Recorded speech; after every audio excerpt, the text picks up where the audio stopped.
ያክል እንትን ካልን ያው ዝም ብለን ጀነራሊ የምንሄድበትን ሐሳብ ልንገራችሁና ከዛ አኬ ናትሻ አንትሽም ትሄዱበታላችሁ ሐሳብ። እንግዲህ በሰሞኑ ከተነሱ አንዳንድ ጉዳዮች ምናምን አንጻር ነው የምናየውና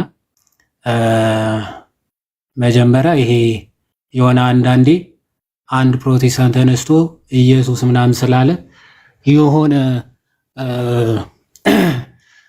ኢየሱስ የሚለው ስም ከመጥላት ምናምን አንጻር ለማስመሰል ምናምን የሚነገሩ ንግግሮች አሉ አይደለ? ክርስቲያኖች ወይም ደግሞ እኛ ኢየሱስ ሲባል የሆነ ማንወድ አይነት ነገር ተደርጎ ለመሳል ባይ ዘ ወይ ይሄ ፋዘርስ ኦፍ ሄሬሲ ቢባሉ አንዳንድ ፕሮቴስታንቶች አክቹአሊ ከፋላሲዎች ራሱ እንደ ኤግዛምፕል አይ ቲንክ ስትሮማን ፋራሲ እንደው እንደ ኤግዛምፕል ሲሰጥ በነገራችን ላይ እንትን ነው የሚሰጠው የምታውቁ ከሆነ ማለት ነው። ስትሮማን ፋላሲ ሲሰጥ ኤግዛምፕል አንዳንዶቹ በትምህርት ቤት አካባቢ ሃይማኖታዊ ጉዳይ አይነሳም ተብሎ አንድ አካል ሲያነሳ ይሄንን ሐሳብ ለምንድነው መነሳት የሌለበት የሚለው ሲብራራ ኦፍኮርስ የተለያዩ ቤተ እምነቶች ስለሚኖሩ ትምህርት ቤት ውስጥ ከዛ ደግሞ ዋናው የትምህርት ቤቱ ዓላማዊ ትምህርት ማስተላለፍ እንጂ የሃይማኖት ብጥብጥ ሊያስነሱ የሚችሉ ነገሮች እንዳይነሱ ነው ዋና ኢንቴንሽኑ። ግን ይህን አይዲዮሎጂ ሪፊት ማድረግ ሳያቅታቸው አንዳንዶቹ ምን ሊያደርጉት ይችላሉ? በስትሮማን ፋላሲ መጀመሪያ ርዕሱን ወይም ደግሞ ሐሳቡን ቶታሊ ሽፍት ማድረግ ምን አድርገው ማለት ነው። ለምሳሌ ኤቲይዝም እንዲስፋፋ ስለሚፈልጉ ነው ያረጉታል። ኦኬ ሃይማኖታዊ ጉዳዮች ትምህርት ቤት ላይ አይነገሩ ማለት ኤቲይዝም መደገፍ አለበት ወይም ደግሞ ኤቲስቶች ይሁኑ ተማሪዎች ማለት አይደለም። ኦኬ ኤቲስቶች ይሁኑ ማለት አይደለም። ምንም የሚገናኝ ኮንሴፕት አይደለም።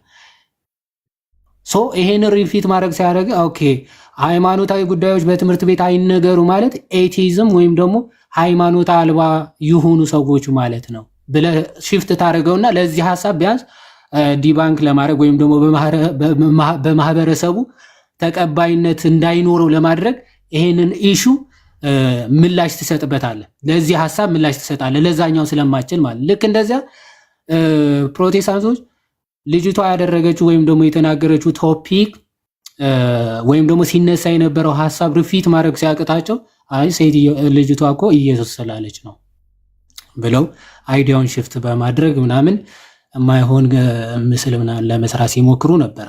ከዛ አንጻር የምር ኢየሱስ እነሱም ሲጀመር ኢየሱስ ስለተባለ አይደለም እነዛ የተባለ። ሁለተኛ ደግሞ እነሱ ኢየሱስ ስላሉ ራሱ የምር የኛ ኢየሱስ ነው እንደ እየተናገሩ ያሉ ማለት የኛ ኢየሱስ ነው እየተናገሩ ያሉት። ለምንድን አሜን ብለን የምንቀበላቸው ራሱ ባይዘው እነሱ ጋር ያለው ኢየሱስ ከሆነ እኛ ጋር አለ ብለን ምናምን ለምን ሲጀመር የተለያየ እምነት እንሆናለን? ኦኬ የተለያየ እምነት እንኳን ሆነም እነሱ ጋር ያለው ኢየሱስ እውነተኛ ኢየሱስ ነን ብለን ምናምን ቢሆን ኖሮ እኮ እንዴ ፕሮቴስታንቶችን አንቃወማቸውም፣ ከነሱ ጋር ውይይት ራሱ አንገባም እኮ። ምን አወያየን ማለት ትክክለኛ ኢየሱስ እነሱ ጋር አለ ብለን ምናምን ከሆነ ማለት ውይይት ማያስፈልግም፣ ሌላ እምነትም ልንሆን አይገባም። ልክ ቆጵሪያኖስ እንደተናገረው ነው the truth will not be in and outside of the church አለ። እውነት በቤተ ክርስቲያን ውስጥም ከቤተ ክርስቲያን ውጭም ሊሆን አይችልም። በቃ ወይዘር ቤተ ክርስቲያን ውስጥ ከሆነ ከቤተ ክርስቲያን ውጭ የለም ክርስቶስ ማለት ነው። ክርስቶስ በእኛ ቤተ ክርስቲያን ውስጥ ካለ በፕሮቴስታንቶች የለም ማለት ነው። እነርሱ ጋር ካለ እኛ ጋር የለም ማለት ነው። ኦኬ እዛም እዚህም ሊሆን አይችልም ክርስቶስ፣ እነርሱ ጋርም እኛ ጋርም ሊሆን አይችልም። የሆነ እነሱ የሚሉት አይነት ኢየሱስ እኛ የምናመልክ ወይም ደግሞ እንኳን የእኛና የነሱ ማለት ነው የአንዳንዶቹ ከሌሎቹ ፕሮቴስታንቶች ኢየሱሳቸው ይለያያል አይደል? ለምሳሌ የቃለ ሕይወት ኢየሱስ ከመካነ ኢየሱስ ክርስቶስ ጋር በፈጽሞ የተለያየ ከሌሎቹ አክቹአሊ የካልቪኖች ኢየሱስ ከሌሎቹ ኢየሱስ የተለየ ነው። ይሄ እኛ ብለን አይደለም አክቹአሊ ኦኬ እኛ ብለን አይደለም ራሳቸው ናቸው የሚሉት። ለምሳሌ ፓስተር ስሜነ ታደሰ የተከዳ እውነት በሚለው መጽሐፉ የካልቪኒስት ወይም ደግሞ የነ አማን ሻሎም ማለት ነው የነሱ ፓስተር ነው፣ የሱ ፓስተሩ ነው አክቹዋሊ። እሱ አሁን በገጽ 90 ላይ ምን ብሎ ነው የሚናገረው? እውነቱን እንነጋገር ከተባለ የኛና ይሄ ቅድመ ውሳኔ የሚያምን የኛ ሲል የእንትኖች ማለት ነው የካልቪኒስቶች ኦኬ፣ የኛ ኢየሱስና የአርሜኒያን ኢየሱስ። አርሜኒያን ማለት ይሄ ቅድመ ውሳኔ የለም።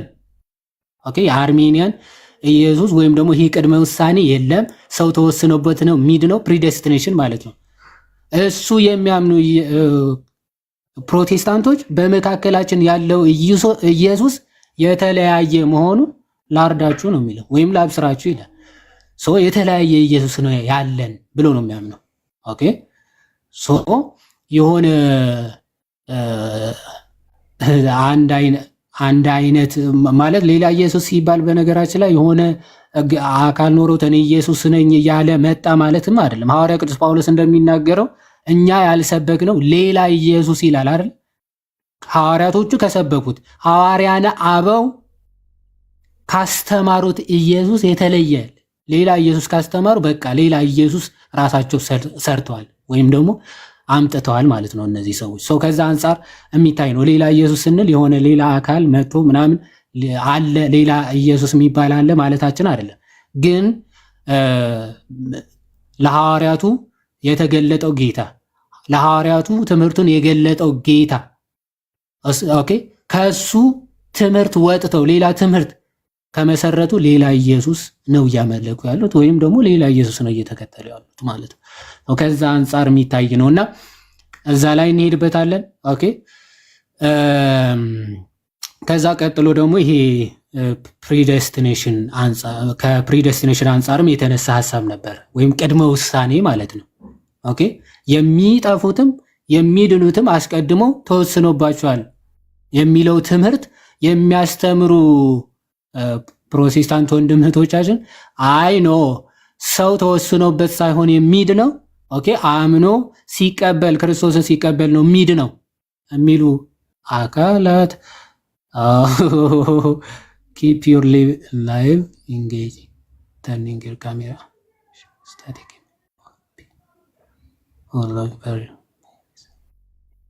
ኦኬ እሺ የሆነ እንትን ብሎ ከቆየ ምናምን ነው የሚለው ሪስትሪክት አረገው ላይቭ። ኤኒዌይስ እስቲ ሼር ምናምን ማድረግ የምትችል ከሆነ እንትን አድርጉ። የሆነ ቪዲዮ እንከፍታለን በኋላ ላይ። ኤኒዌይስ ሶ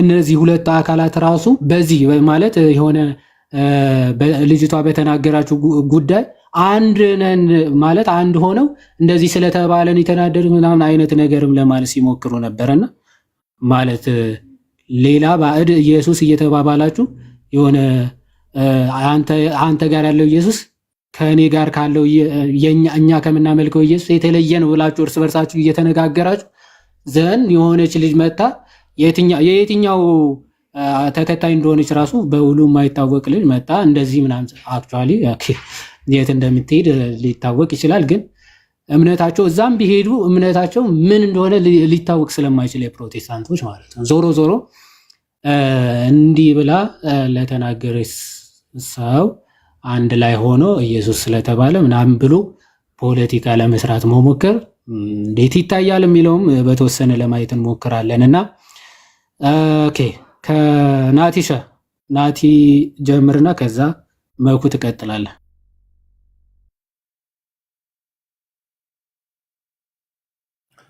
እሺ አዲዬ ጥሩ ሀሳብ ነው ያነሳችሁት። ድምጽ ይሰማል?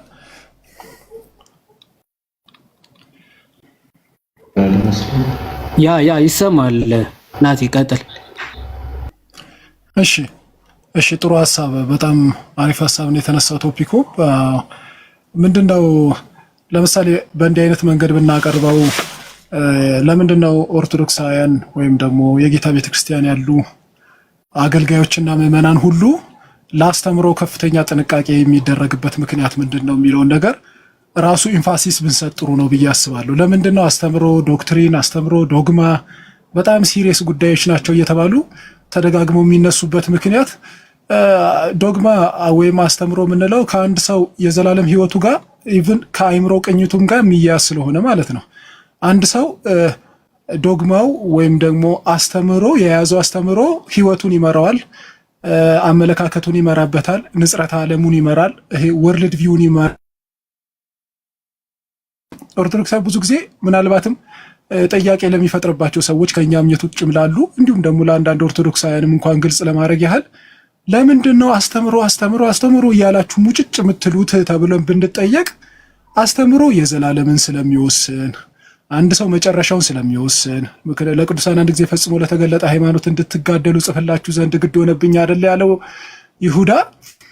እንደውም እኮ ምጽፈላችሁ የነበረው ያሰብኩት የነበረው ስለምንካፈለው መዳን እንግዲህ ስለሚመጣው ዓለም ማለት ነው። ስለሚመጣው ጌታችን አምላካችን መድኃኒታችን ኢየሱስ ክርስቶስ በክብር ከባህሪ አባቱ ከባህሪ ሕይወቱ ከመንፈስ ቅዱስ ጋር በሚመጣበት ጊዜ የምናገኘውን ክብር ያንን ልጽፍላችሁ ነበር የምንካፈለው መዳን ሐሳቤ። ነገር ግን ለቅዱሳን አንድ ጊዜ ፈጽሞ ለተገለጠ ሃይማኖት እንድትጋደሉ ጽፍላችኋለሁ ሲል አንድ ጊዜ የተገለጠ ፈጽሞ የተገለጠ በቅዱሳን የተገለጠው እሱ ትምህርትን ደጋግማ ቤተክርስቲያን አስተምሮ ይጠበቅ ዶግማ ይጠበቅ እያለች ለምንድነው በቃ ይሄ ሙጭጭ የምትለው ዶግማ ላይ ለምንድነው ከተባለ በአጭር ቃል አንድ ሰው ዶግማን ከያዘ የዘላለም ጋር ስለሚያያዝ ዶግማ ከዘላለም ህይወት ጋር። ምክንያቱም አሁን ቅድም ይሁዳ ጥሩ አድርጋ አንስተዋል። ለምንድነው ለዶግማ ብዙ ሰዎች የማይጨነቁት ከተባለ በተለይ በመንፈቅናው አካባቢ ያሉት ክርስቲያን ሰርክል ውስጥ የሌሉት ውጭ ያሉት ለምንድነው ጉዳያቸው ያልሆነው ሲሪየስ በሆነ ኢሹ ላይ እንኳን ኔግሌክትድ የሆኑበት ለምንድነው ከተባለ ዶግማ የሚባለው ይሄ አስተምሮ የሚባለው ነገር ከዘላለም ጋር የሚቃኛ አይመስላቸውም። አንድ ሰው ብድግ ብሎ አርሜኒያዊ ይሁን ካልቪናዊ ይሁን አንድ ሰው ይሄ ምንድነው ዲስቲንክቲቭ የሆነ ፔንቴኮስታል ይሁን ምንድነው ራሱን የቻለ ሉትራዊ ይሁን ካልቪናዊ ይሁን they don't care። ለምን ሲባል ለአስተምሮ የሰጡት ቦታ በጣም የወረደ ስለሆነ ማለት ነው። ቤተክርስቲያን ጋር ሲመጣ ይሄ ነገር ሲሪየስ እንደሆነ ለዛም ነው ሊያውቅ የሚገባው ማለት ልክ እናንተም ስታስተምሩት እንደነበረው ናቲሻ ጋር አብራችሁ ልክ ዕብራውያን ምዕራፍ 13 ቁጥር 7 ላይ እንዳለው እንግዲህ የእግዚአብሔር ቃል የተናገራችሁን ዋነኞቻችሁን አስቡ፣ የሃይማኖታቸውን ፍሬ እያያችሁ በእምነታቸው ምሰሏቸው። ኢየሱስ ክርስቶስ ትላንትናም ዛሬም እስከ ዘላለም ያው ነው። ልዩ ልዩ በሆነ እንግዳ ትምህርት አትወሰዱ፣ ልባችሁ በጸጋ ቢጸና መልካም ነው። በመብል አይደለም በእርሱ የሚሰሩባት ሁሉ አልተጠቀሙም ብሎ ብርሃነ ዓለም ቅዱስ ጳውሎስ ኢየሱስ ክርስቶስ ትላንትናም ዛሬም ለዘላለም ያው ስለሆነ እሱ ዘሴም ስለሆነ የማይለወጥ ስለሆነ የማይቀየር ስለሆነ ስለዚህ ልዩ ልዩ እንግዳ ማለት ነው እንደየዘመናቱ እንደየክፍለ ጊዜው እየተቀያየረ እየተለዋወጠ የሚመጣ የሚሻሻል ሞዲፋይ የሚደረግ ነገር ውስጥ ሁሉ ልባችሁ አይሰረቅ፣ ምክንያቱም እርሱ ያው ነው ትላንትናም። ስለዚህ ምንድነው የመሰከሩላችሁን አጥብቋችሁ የሚባልበት ከዛም አንጻር ነው። ስለዚህ ለአስተምሮ በጣም ሲሪየስ ናት ቤተክርስቲያን። ለምን ምኑን ይቃኘዋል? ዘላለሙን ይቃኝለታል፣ ኢቭን አስተሳሰቡን ይቃኝለታል፣ ወርልድ ቪውን ይቃኝለታል። በነገራችን ላይ አንድ ጥያቄ እንደውም በደንብ አድርጎ ሰው ቢጠይቅ ምን ማለት ነው? አንድ ሰው ነገረ መለኮቱ ተዛብቶበት ህይወቱ ቀና ሊሆን አይችልም። በነገራችን ላይ ምን ማለት ነው? ሰው የህይወቱ እንኳን እንዲቃና ነገረ መለኮቱ ነው መቃናት ያለበት። ምን ማለት ነው? ቴዎሎጂው ጤነኛ ሲሆን ሳውንድ የሆነ ቲቺንግ ሲኖረው ሳውንድ የሆነ ዶክትሪናል አስተምሮ ሲይዝ ሳውንድ የሆነ ህይወት ይኖረዋል ማለት ነው። አሁን ለምሳሌ ምን ማለት ነው? እውነተኛ ወይም ቀጥተኛ ኦርቶዶክሳዊ ሐዋርያዊ እግዚአብሔራዊ ነገረ ስላሴን ማዕከል ያደረገ ቤተክርስቲያናዊ ይሄንን አስተምሮ ሳይዝ እግዚአብሔራዊ ክርስቶሳዊ ቤተክርስቲያናዊ ህይወት ሊወጣው አይችልም። ስለዚህ አስተምሮ የተበላሸ ሰው በአንድም በሌላም መንገድ ህይወቱ ይበላሻል። ስለዚህ ህይወቱ እንዲጠገን አስተምሮ መጠገን አለበት ማለት ነው። ስለዚህ ቤተክርስቲያን በጣም አተኩራ ለምንድን ነው የምትሰራበት ከተባለ የህይወት ጥገና ከአስተምሮ መስተካከል የሚመጣ ነው። ለምሳሌ አባታችን ሐዋርያው ጳውሎስ ብዙ ጊዜ በመልእክቱ ላይ ዶክትሪናል ኢሹን ሲሪየስ ሆኖ ለምንድን ነው የሚያነሻው ከተባለ የዶክትሪናል ኢሹ መዛባት ማለት ነው። ይሄ ፖሊሚካል የምንለው ማለት ነው በነገረ መለኮት ቋንቋ። ይሄ ሙግታዊ ጽሁፎችን ስናያቸው ለምንድን ነው አተክሮ የሚሰራባቸው በዛ ላይ ከተባለ አስተምሮ ትንሽ ዞር ካለበት ሰው ህይወቱ ይበላሻል። ለምሳሌ አንድን የቆሮንቶስ መጽሐፍ ብናነሳ ቆሮንቶስ ላይ የነበሩ ሰዎች ችግር የተፈጠረው በመካከላቸው አስተምሮ ላይ መዛባት ስለተፈጠረ ነው። ለምሳሌ ትንሣኤ ሙታን ከዚህ በፊት ሆነዋል የሚሉ በመካከላቸው አሉ ይላል። ያ በመፈጠሩ ምክንያት የህይወት ስታንዳርድ ላይም ወድቋል ማለት ነው። ለዛ ነው በነገራችን ላይ በመንፈቅናና በተለያየ አካባቢ ያሉ ሰዎች የሞራል ኤክሰለንሲ አንጠብቅባቸውም። እንደ ኦርቶዶክሳውያን እንደ ማንኛውም ሰው ኒውትራል እንዲሆኑ ባለአእምሮ እንዲሆኑ እንደ ሰው እንዲያስቡ እንጠብቅባቸዋለን እንጂ ምንድነው የሞራል ኤክሰለንሲ ወይም ምንድነው የሚባለው ይሄ የሥነ ምግባር ልህቀት አንጠብቅም። ለምን? የተቃና አስተምሮ ስለሌሉ ማለት ነው። ስለዚህ ኦርቶዶክሳውያን አስተምሮ ይጠበቅ ምንልበት ምክንያት ከዘላለሙም ጋር ከህይወት ቅኝቱ ጋር ከንጽረተ ዓለሙ ጋር የሚያዩ ዓለምን ከሚረዳበት ማያው አይኑ ራሱ ጭምር ጋር የሚያያዝ በመሆኑ ነው። ስለዚህ ሰሞኑንም የተነሱት ነገሮች አንዳንድ ሰው መቶ ፕሮቴስታንትም እኮ ኢየሱስ ይላል፣ ሰንበዲም እኮ ኢየሱስ ይላል፣ ኢየሱስ ይላል። ኢየሱስ በማለቱ አንድ ይሆናሉ ከተባለ ፈጽሞ አይሆንም። እንደውም ጌታችን አምላካችን መድኃኒታችን ደጋግሞ ካስጠነቀቀን ነገር አንዱ ብዙዎቹ በክርስቶስ ስም ሊመጡ እንደሚችሉና ኢየሱስ የሚለውን ስም ሊጠቀሙ እንደሚችል ደጋግሞ ጌታችን መድኃኒታችን ኢየሱስ ክርስቶስ ነግሮናል። እሱን የምንለይበት መንገድ አንዱ ግን ከዚህ በፊትም ይሄን ተናግሬ ሊጨርስ ብዙ እንዳላበዛና ከምንለይበት መንገድ አንዱ ለምሳሌ በዘወትር ጸሎታችን ላይ እንደምንጸልየው ማለት ነው በአንዲት በሆነችው ሐዋርያዊት በሆነችው ቅድስት በሆነችው ሐዋርያት በመሰረቷት በአንዲት ቅድስት ቤተክርስቲያን እናምናለን ብለን እንደተናገር ነው በዛ ማዕቀፍ ውስጥ ሊሆን ይገባል። ያ ማዕቀፍ ውስጥ ያለው ደግሞ በሐዋርያዊ ክህነት የተያዘ ሊሆን ይገባዋል። ቅዱሳት መጽሐፍት ያስጠበቀች ልትሆን ይገባል። ያንን የተረጎመች ሊሆን በዚያ አይነት የእግዚአብሔር ኮሚኒቲ ውስጥ በዚያ አይነት መንፈሳዊ ኮሚኒቲ ውስጥ እስከሌለ ድረስ ያንን ዘላለም ሕይወት ለማግኘት ደግሞ ሚስጥራትን በዛ እስካልተካፈለ ድረስ ዝም ብሎ በቀመር ደረጃ ኢየሱስ ክርስቶስ የሚለውን ስም ስለተጠቀመበት እንትና ያደረገው ማለት ክርስቲያን አያሰኘው። ምክንያቱም ክርስትና ቤተ ክርስቲያን እንዲሁም ደግሞ አንዲቷ የሆነች ኦርቶዶክስ ተዋሕዶ ቤተ ክርስቲያን ስንል ከምን ጋር እናያይዘዋለን? እንደውም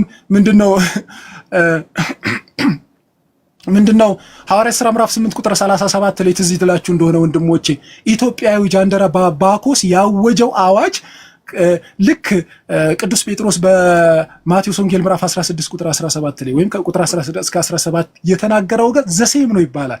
ያ ምን ማለት ነው? ኢትዮጵያ እንኳን የተቀበለችው ክርስትና ከሐዋርያዊቱ ጋር ከስያሜውም ጋር ምን ያህል የተያያዘ እንደሆነ ያሳያል።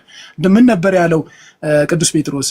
አንተ ክርስቶስ የሕያው የእግዚአብሔር ልጅ ነህ ብሎ የተናገረው ቀጥታ ያንኑ ኮንፌሽን ያንኑ ማኒፌስቴሽን ያንኑ ሞቶ ማለት ነው መግለጫ ወይም ደግሞ ማኒፌስቶ ወይም መፈክር በሉት ወይም ክሪድ በሉት ወይም ደግሞ ኮንቪክሽን በሉት እሱኑ ነው የተናገረው ኢትዮጵያዊ ጃንደረባ ባኮስ ማለት ነው። ሐዋርያት ሥራ ምዕራፍ 8 ቁጥር 37 ላይ አሁን እንዳልጠመቅ የሚከለክለኝ ምንድነው ሲል ሐዋርያ ፊልጶስ ምንድነው በፍጹም ልብ ብታምን ተፈቅዶልሃል ሲለው አሁን ኢየሱስ ክርስቶስ ወይም ጌታ ኢየሱስ ክርስቶስ የሕያው የእግዚአብሔር ልጅ መሆኑን አምናለሁ ነው ያለው። ስለዚህ የኢትዮጵያ ኦርቶዶክስ ተዋሕዶ ቤተክርስቲያን ስንል ስሙ ራሱ እንኳን ያዝ ኦርቶዶክስ ቀጥተኛይቱ ቀደምቱ የነበረችው ጉባኤያይቱ በሰለስቱ ምዕት በደብ የተገለጠው የተብራራው የተፈታውን በጉባኤያት ሁሉ የጸናውን እርሱን አስተምሮ ይዣለው ስትል ቤተክርስቲያን ኦርቶዶክስ ተዋሕዶ ያለችበት ምክንያት ራሱ ዮሐዴም ልታግዘኝ ትችላለህ። ዮሐንስ ወንጌል ምዕራፍ 1 ቁጥር 18 ላይ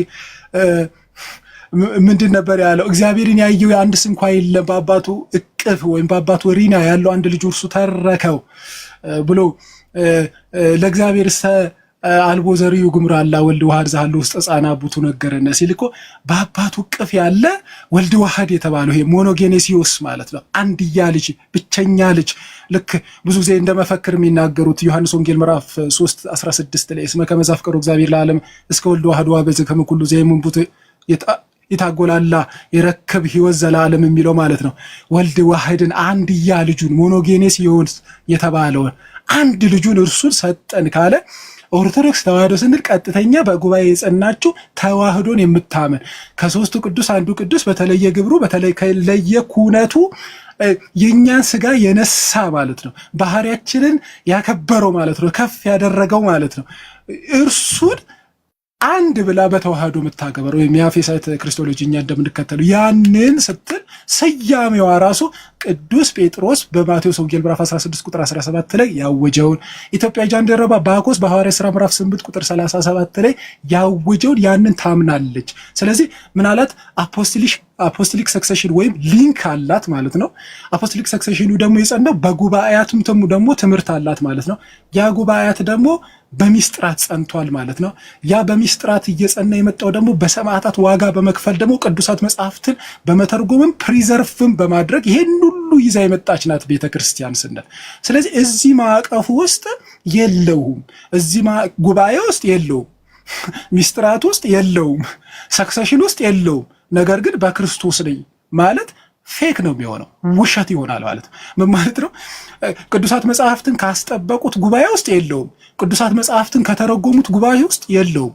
ቅዱሳት መጽሐፍትን ከሰበሰቡት እነዛ ሰለስቱ ምዕት ውስጥ የለውም። ሰለስቱ ምዕት ባጸደቁት ሚስጥራት ውስጥ የለውም። ነገር ግን በጌታ ነኝ ማለት ሽንገላ ይሆናል ማለት ነው፣ ውሸት ይሆናል ማለት ነው። ስለዚህ ይሄ እስከሌለ ድረስ አንድ ሰው ኢየሱስ ቢል ጀስት እንደ ፋሽን ነው የጠራው፣ ዝም ብሎ እንደ ምንድነው ኢንተርቴን ለማድረግ ነው የጠራው እንጂ የጉባኤያዊው የክርስቶሳዊው ቤተክርስቲያናዊው ታሪካዊው ሰማዕታት ዋጋ የከፈሉለት አይሆንም ከሚለው አንጻር ለማየት ይገባል ለማለት ነው። ይቅር በሉኝ ብዙ ሰዓት ለፈለፍኩኝ። ኧረ ብዙ አይደለም። ቃልዎት ያሰማልን ናትሻ፣ እግዚአብሔር ይስጥልን፣ ጸጋውን ያብዛልን። በጣም ጥሩ ሀሳብ፣ ጥሩ መልእክትን ያስተላለፍከው። ጸጋውን ያብዛል ወንድማችን፣ እግዚአብሔር ይስጥልን። አሜን አሜን። ያ እኔ ሁሉም ማለት እንደ ናቲሻ ዴዲኬትድ ሆኖ እውቀትን ምናምን የሚያውቅ ሰው ቢኖር በስማ እውነት በጣም ደስ የሚል ጸጋ ነው። ቤተ ክርስቲያንን አሁን ከሁላችሁም በኋላ ምናምን አይባልም። በእርግጥ በዚህ አጭር ጊዜ ውስጥ መጥቶ ግዕዙንም እዝሉንም እንዳንል ዜማ አይደለም። ኤኒዌይስ ግን ቅኔውንም ምናምን አሪፍ እየሄዳለ ወንድማችን ነው። እንደው እግዚአብሔር ያበርታ፣ ፍጻሜን ያሳምርልን። በርታ። በጣም ደስ የሚል ገለጻ ነበረ። ኦኬ ኦርቶ ክርስቶስ ምናልባት ሀሳቡን ሰምተዋል ስናነሳ የነበረው። ሰላም ብያችኋለሁ ሁላችሁንም። ከእግዚአብሔር ከአባታችን ከጌታ ከኢየሱስ ክርስቶስ ጸጋና ሰላም ለሁላችሁ ይሁን። በደንብ ሀሳቡን እውነት ለመናገር አልሰማሁም። እሺ የተወሰነ ሀሳብ እንስጥበትና አንተም ትቀጥላለህ። ከዛ ጥያቄ ምናምን ካላችሁም እንቀበላለን። ፕሮቴስታንቶችም ካላችሁ ትገባላችሁ። አክቹዋሊ ማለት የሁላችሁም ኢየሱስ ራሱ አንድ ነው ብላችሁ ታምናላችሁ ወይ? ማለት በፕሮቴስታንት ያለው ኢየሱስ ራሱ ማለት አንድ ነው ብላችሁ ታምናላችሁ ወይ? እንደዛ ብለው የማያምኑ ፕሮቴስታንቶች ስላሉ ማለት ነው። ከዛ አንጻር ጥያቄም ያላችሁ ትገባላችሁ፣ እኛም እንጠይቃችኋለን። ምንድን ነው እያነሳን የነበረው? አንዴ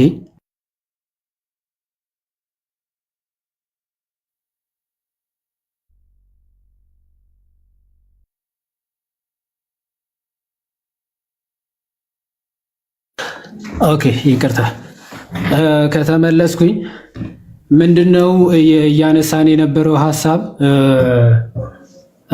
በዚህ በሰሞኑ ጉዳይ ኦፍኮርስ በጣም ብዙ ነገር ተብሎበት ሊሆን ይችላል፣ ተብሎበታል ኦፍኮርስ። ግን ምንድነው ማወቅና መረዳት ያለብን አንዳንዴ አቮይዲንግ ዘ ኢሹ ፋላሲ ይፈጠራል። አሁን ሲነሳ የነበረው በእርግጥ ስለ ልጅቷ ንግግር ከሄደችበት ዓላማ አንጻር የተናገረችው ንግግር ማለት ነው። ይሄ ሴኩላሪዝም የሚባል አለ አይደለ? ማለት መንግስት ከሃይማኖት፣ ሃይማኖት ከመንግስት ነፃ ነው የሚባል ማለት ነው።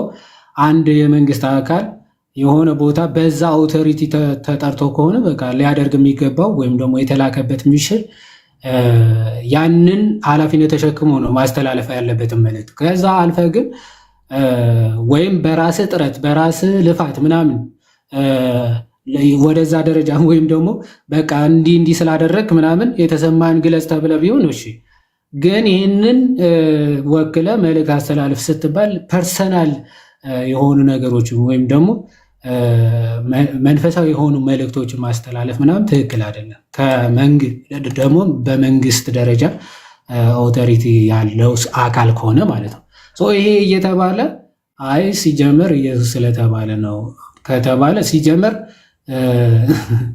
እንዲህ ማለቱ ከባድ ነው ማለት ሰሞኑ ሲባል የነበረ ግን ትክክል ነው ብዬ ማምነው አንድ ነገር አለ። ምክንያቱም የእኛ አምላክ ማለት ነው የፍጥረታቱ ሁሉ ጌታ የሆነ ጌታችን መድኃኒታችን ኢየሱስ ክርስቶስ መቼም ቢሆን መቼም ከፍጥረት ጋር አነጻጽረን አወዳድረን ልንናገር አንችልም። ኦኬ ማንም ሰው ጌታችን መድኃኒታችን ኢየሱስ ክርስቶስን ከፍጡር ጋር አነጻጽረው እንትና ወይስ እንትና ተብሎ ክብር ይግባው ለስም አጠራሩና እንኳን አንድ ፍጡርና ክርስቶስን ልናነጻጽር ይቅርና ፍጡራን በሙሉ ተደምረው ከክርስቶስ ጋር በጭራሽ አናነጻጽርም። ክርስቲያኖች እኛ ክርስቲያኖች እውነተኛው የክርስቶስ ተከታዮች ክርስቶስን የምናውቅ አካላት ክርስቶስን ከፍጡር ጋር ልናነጻጽር አንችልም። ማለት እንዴት ነው ልናነጻጽር ምንችለው? እስቲ ድንግል ማርያም አይደል ከፍጥረታት ሁሉ ማለት ትበልጣለች ብለን እናምናለን አይደል? ድንግል ማርያም፣ ቅዱሳን መላእክት ሁሉ፣ ሰዎች በሙሉ ሰማይና ምድር በሙሉ ማን አለ ፍጥረት በሙሉ ድንግል ማርያምንም ጨምሮ ተደምረው ከክርስቶስ ጋር አይነጻጸሩም። ይሄ የታመነ ትምህርታችን ነው።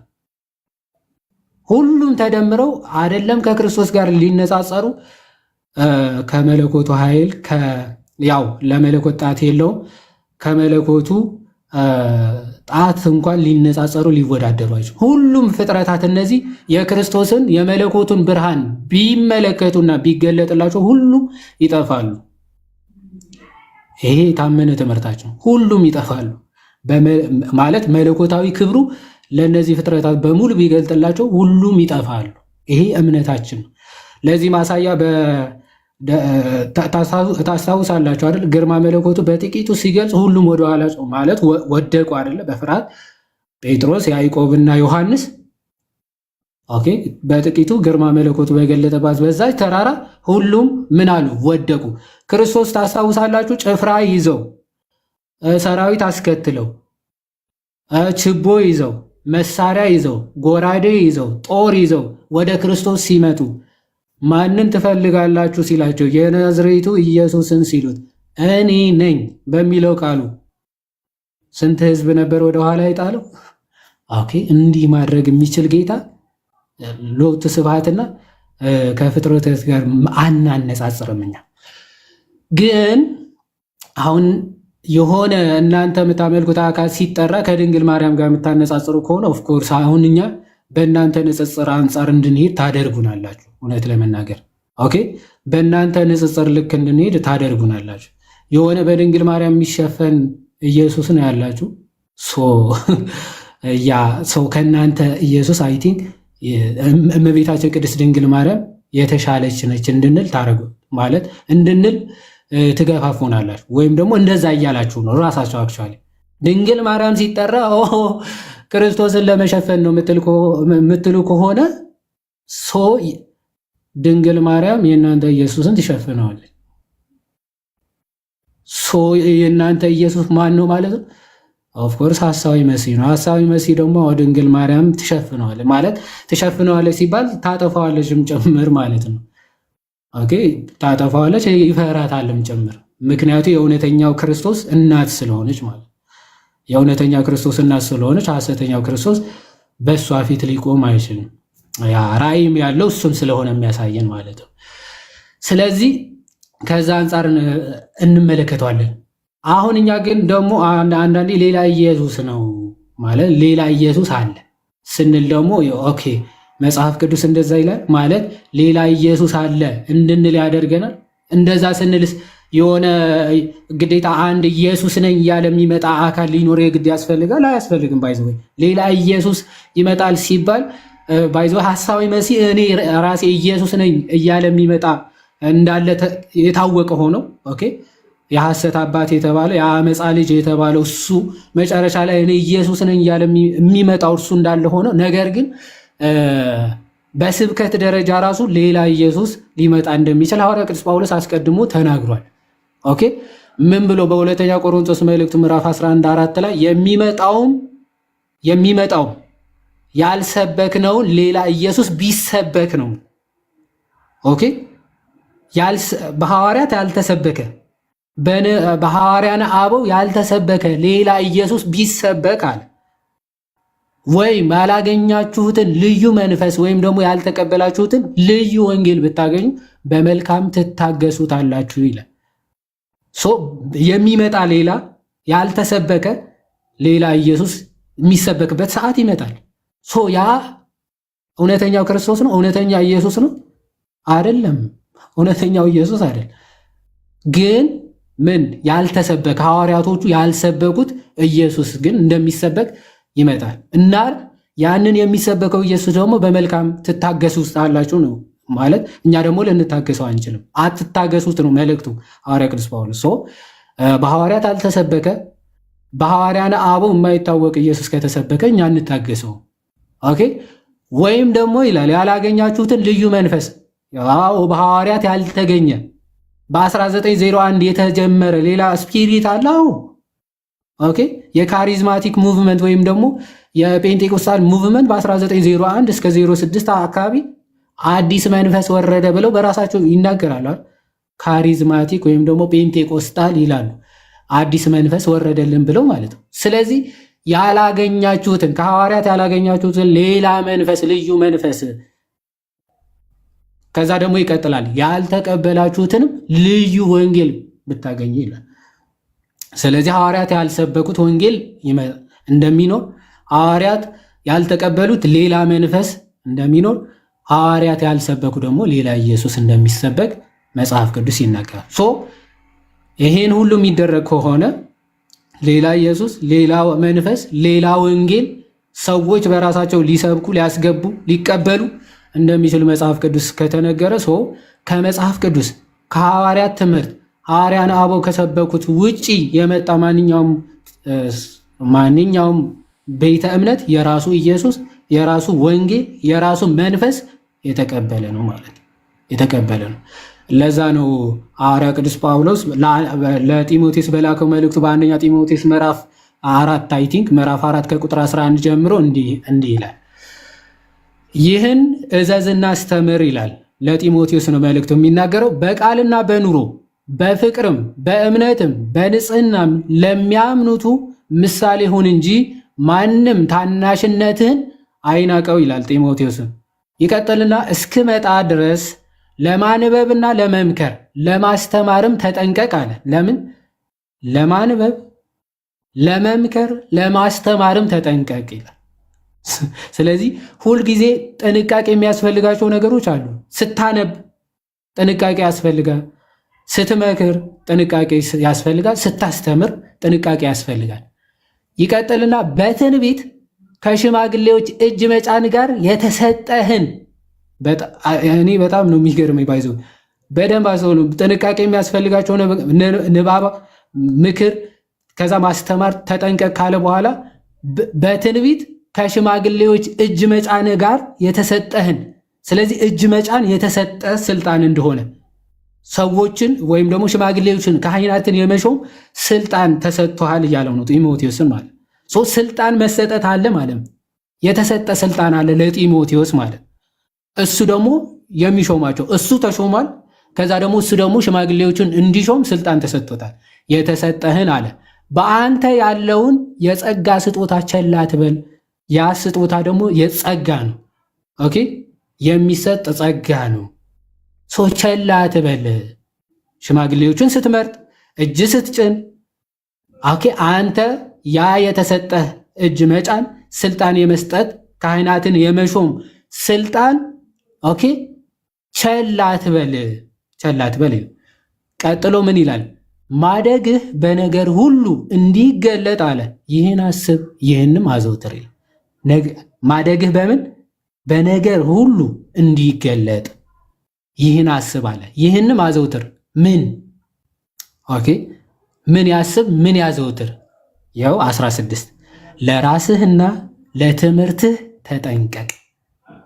ለምን ለራስህ እና ለትምህርትህ ተጠንቀቅ። እሺ በእነዚህም ጽና፣ ይህን ብታደርግ ራስህንም የሚሰሙህንም ታድናለህ ይላል። አሁን ቅዱስ ጢሞቴዎስ ራሱ መጠንቀቅ አለብህ። ለምን?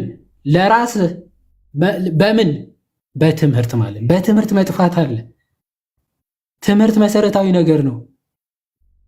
አንዳንዶቹ ትምህርት ምንም አይመስላቸውም። በነገራችን ላይ እንደፈለጉ የሆነ መሰረታዊ የሆነ ትምህርት ራሳቸው ሊመሰርቱ ይችላሉ። አሁን ለምሳሌ ሥላሴ መሰረታዊ ነው አይደለም ብትላቸው ለአንዳንዶቹ መሰረታዊ ሊሆን ይችላል፣ ለአንዳንዶቹ ላይሆን ይችላል።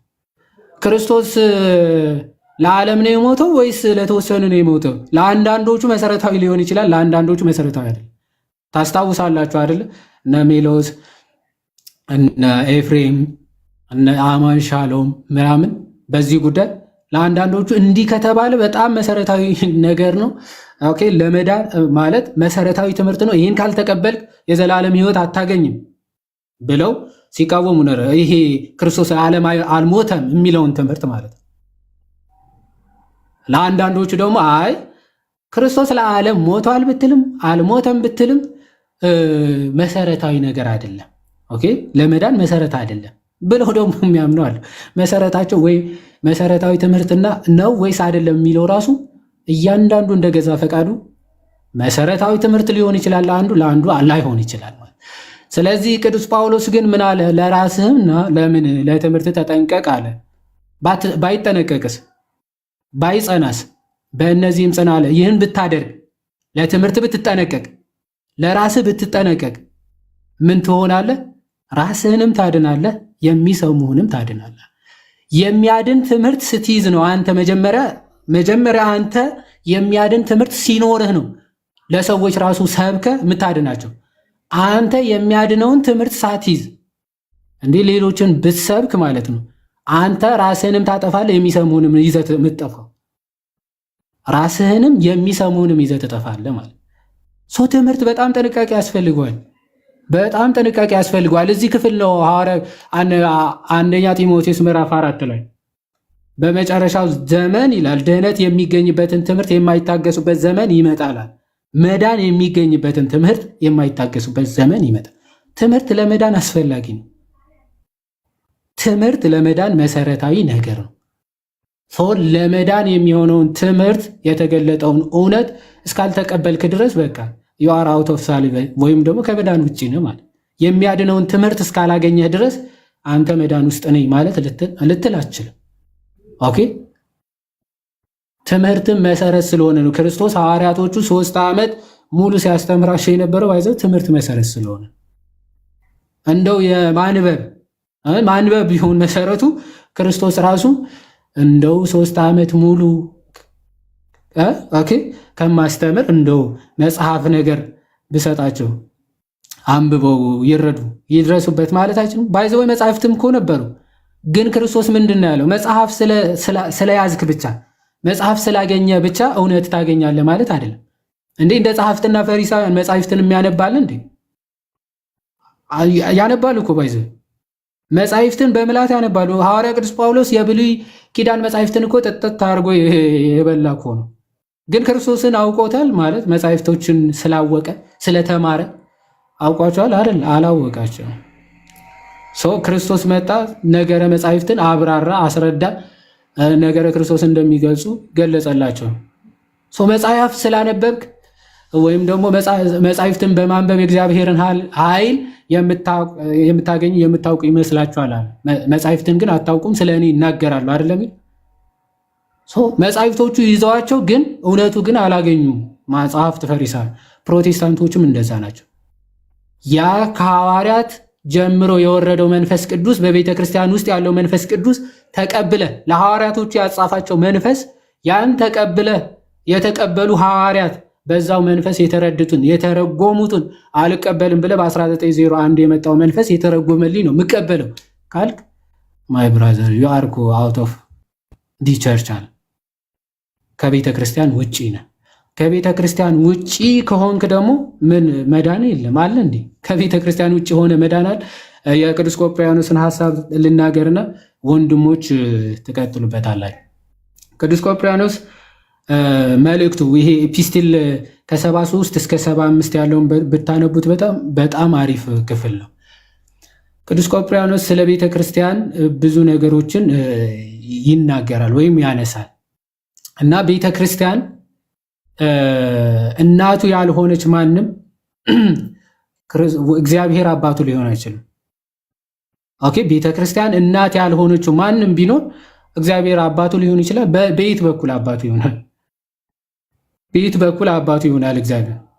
ምክንያቱም በቤተክርስቲያን ውስጥ ነው ልጅነትን ራሱ የምናገኘው። ኦኬ ትክክለኛው ትምህርት የሚገኘው በቤተክርስቲያን ውስጥ ነው። ትክክለኛው ሚስጢራት ወይም ደግሞ ጸጋ የምንቀበልባቸው ሚስጢራቶች የሚገኙት ቤተክርስቲያን ውስጥ ነው። እነዚህ ሚስጢራት የሚገኙባቸውን ቤተክርስቲያን ውስጥ እስካልሆንክ ድረስ እነዚህ ህይወት የሚገኝባቸው ትምህርቶች ያለባት ቤተክርስቲያን ውስጥ እስካልሆንክ ድረስ ኦኬ እግዚአብሔርን አላገኘም፣ የእግዚአብሔር ልጅነትን አታገኝም ማለት ነው። መጀመሪያ ትክክለኛውን ቤተክርስቲያን ልታገኛት ይገባል። የክርስቶስ አካል የሆነችው ቤተክርስቲያን እሷን ልታገኛት ይገባል። እሷን ካገኘ ከዛ በኋላ ልጅነትን ወይም ደግሞ ልጅነት የሚያሰጠውን ጥምቀት ከሷ ስለሆነ የምታገኝ የቤተ ክርስቲያን ልጅ የምትሆነው በዛ ስለሆነ የቤተ ክርስቲያን ልጅ ሆንክ ማለት ደግሞ የክርስቶስ አካል ሆንክ ማለት ነው። የክርስቶስ አካል መሆን ደግሞ የእግዚአብሔር ልጅነትን ነው ማለት ነው። የእግዚአብሔር ልጅነትን ለዛ ከኖህ መርከብ ጋር ያነጻጽራታል ቤተ ክርስቲያን። ቅዱስ ቆጵርያኖስ ምን ብሎ ያነጻጽራታል? ኖህ የሰራት አንዲት መርከብ አለች፣ ክርስቶስ የሰራት አንዲት ቤተ ክርስቲያን አለች። ኖህ ወደ ሰራት መርከብ ያልገባ ማንኛውም ፍጥረት ኦኬ ከመርከቡ ውጪ የሚኖር ማንኛውም ፍጥረት እንደሚጠፋ ሁሉ ክርስቶስ የመሰረታት አንዲቷ ቤተክርስቲያን ውስጥ የሌለ ማንኛውም ከሷ ውጪ የሆነ ማንኛውም አካል ጠፊ ነው። ኦኬ ጠፊ ነው። ያቺ ቤተክርስቲያን ደግሞ ክርስቶስ ምን ብሏታል? እኔ መሰረታታለሁ የገሃነም ደጆችም አይችሏትም ማለት። ግን ሐዋርያዊ ክህነት ያላት ነች ያቺ ቤተክርስቲያን ማለት ነው። ኦኬ ሐዋርያዊ ክህነት ያላት ቤተክርስቲያን ነች። ያ ክህነት ከሌለ ሲጀምር አንተ አውት ኦፍ ዘ ቸርች ነህ፣ ከቤተክርስቲያን ውጭ ነህ። ክርስቶስ የመሰረታት ቤተክርስቲያን ውስጥ አይደለም ማለት። ክርስቶስ የመሰረታት ቤተክርስቲያን ውስጥ ካልሆንክ አለመዳንህን አረጋግጥ ወንድም። ክርስቶስ በገዛ ደሙ የመሰረታት ቤተክርስቲያን አለች። እዛች ቤተክርስቲያን ውስጥ እስካልሆንክ ድረስ ምንድነው አውት ኦፍ ሳልቬሽን ከመዳን ውጭ ነህ ማለት ነው።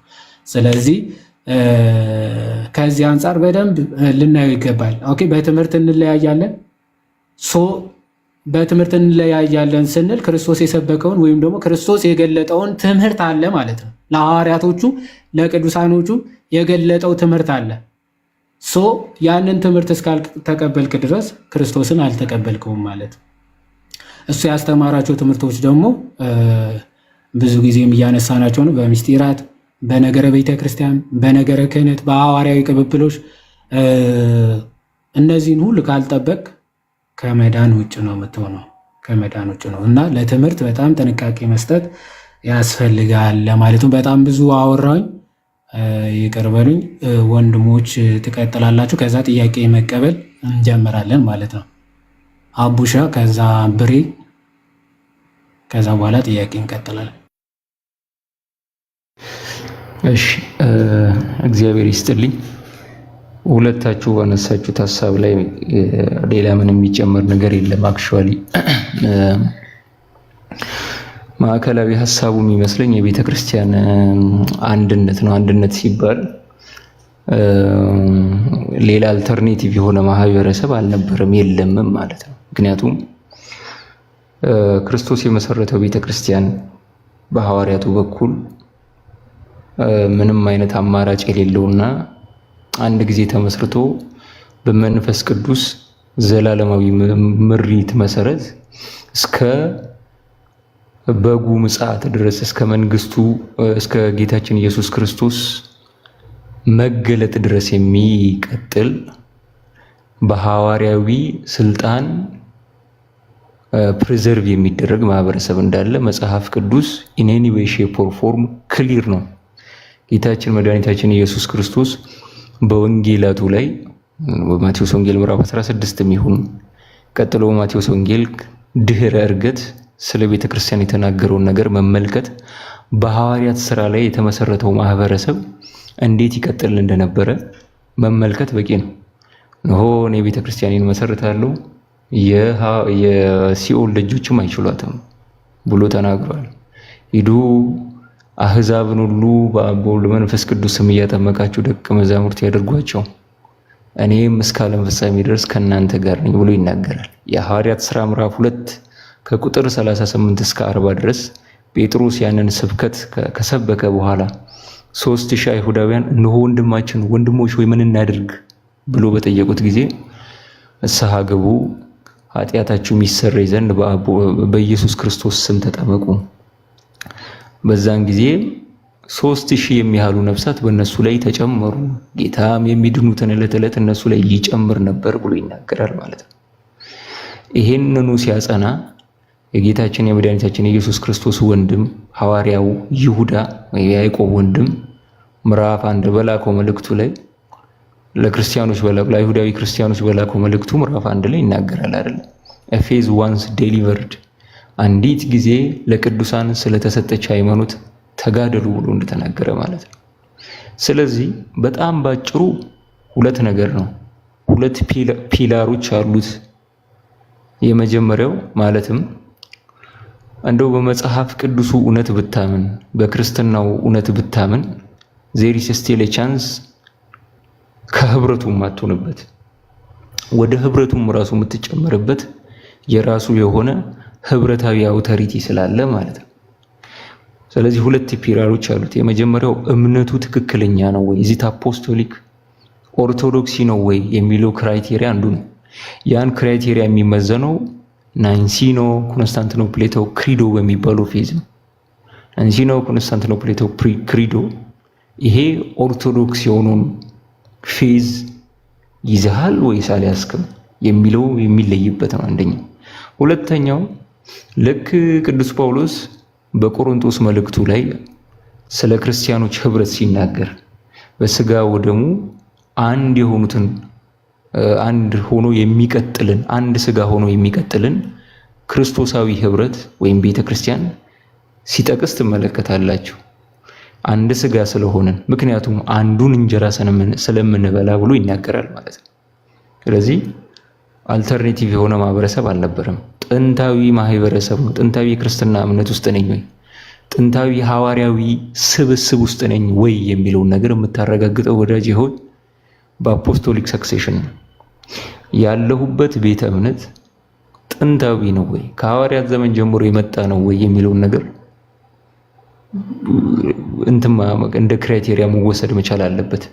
ምክንያቱም አልቲሜትሊ ፌዝህ ከነዚህ ማህበረሰቦች የወጣም አይሆንም። ናይንሲኖ ኮንስታንቲኖፕሌቶ ክሪዶ ክራይቴሪያ ቢሆንም ግን ከዛ ማህበረሰብ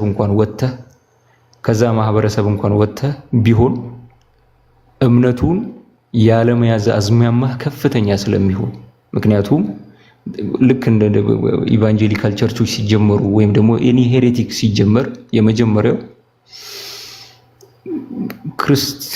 የክርስትናው እምነት ከጥንት ጀምሮ ሲያምን የመጣቸውን ነገሮች ኳስሽን በማድረግ ብሎም ሪዲፋይን በማድረግ ነው አዝማሚያቸው ብዙ ጊዜ እነሱ ላይ የሚስተዋለው ፓተርን ይሄ ነው ማለት ነው። ልክ ስለዚህ ቅዱስ ቆጵርያኖስ በሶስተኛ ክፍለ ዘመን እንደተናገረው ኤክስትራ ኤክሊሲየም ኑላ ሳልቪስ ዊዛውት ዘ ቸርች ዜር ኢዝ ኖ ሳልቬሽን ከቤተ ክርስቲያን ውጪ ድነት የለም ከህብረቱ ውጪ። አልቲሜትሊ ህብረቱ ሐዋርያዊ ስልጣን ስላለው ጥምቀቱም ቅዱስ ቁርባኑም ቫሊድ የሚሆነው በዚህ ሐዋርያዊ ስልጣን በዚህ ሐዋርያዊ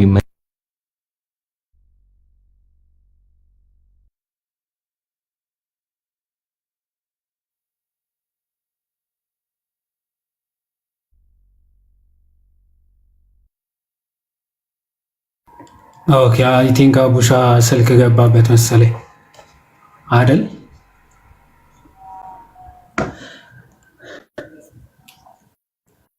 ያ ስልክ ምናምን ገብቶበታል መሰለኝ። አሪፍ ኔት አይመስለኝም። ኔት ከሆነ ፖዝ አያረግም መሰለኝ። ኦኬ አሪፍ ሀሳብ ነበረ ሲያነሳው የነበረው። ያ ቃለ ሕይወት ያሰማልን። ኦኬ እስኪ መጣ ብሬ ሰላም በለን እስኪ። እሺ ሰላም፣ እንዴት አላችሁ ወንድሞች? ቃለ ሕይወት ያሰማልን፣ ቃለ ሕይወት ያሰማልን፣ በእድሜ በጤና ይጠብቅልን ብለናል። እንዴት አላችሁ? እንዴት ቆያችሁ? እንዴት አመሻችሁ? እግዚአብሔር የተመሰገነ ይሁን። እንዴት አመሹ መጋቢ? ሰላም ኖት? ተፈታ ወዴ እንዴት ነዳነ ምን ከኔውን ነው የምፈታው? ከናገባቡ እየፈታ አንቺ ናቱ ሰላም ይያለው። ሰላም ሰላም፣ እንዴት አላችሁ? ሰላም ብለናል መምህር። እንዴት ነው? ሰላም ብለናል መምህር ብሬ። እግዚአብሔር ይመስገን ሰላም ነው ናቱሻ።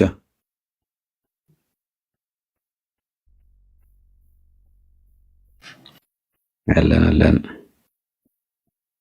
አንተሽ ምን እያየ ነው ግን? ምን እያየው ነው ብሬ? እንዴት ነህ? እግዚአብሔር ይመስገን። አይ በጣም ወር ላይ ቀናል ግብዬ እኔ ነኝ ያነሳው አንተሽ እዛ አይደል? ካሜራማን እኮ ነው የሚል። ኧረ አንቺ ራሱ ለካ እኔ ጋር ብዙ ፎቶ አለች። ትላንት እያየሁ እኮ ብራዘር። ማን ነው? ራስሽ። እሺ አንተ የቀለሜ ጀማነ ማን? የአዳማ ማለት ወስዳል እንዴ?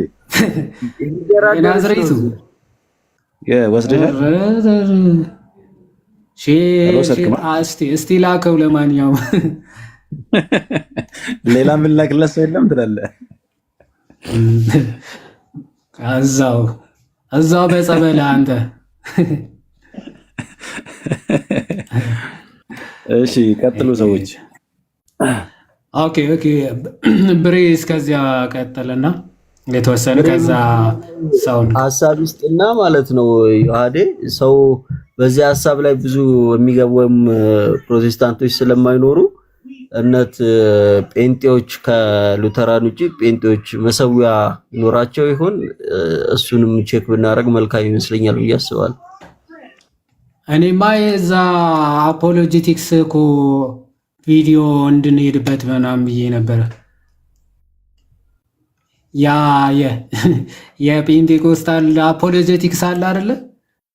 ኢየሱስ ባይዘወይ አማኑኤል አይደለም ምናምን ብሎ ይቻላል እሱ አዴ በጣም እኮ አቃቢ እምነት እኮ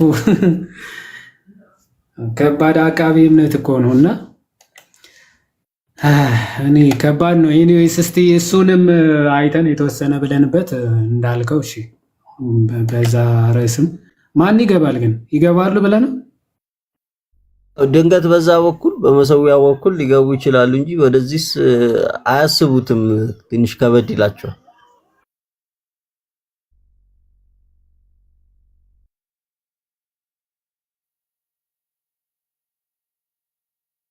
አላችሁ ሰምታችሁኛል ወይስ? ተሰምታል አንቱዬ?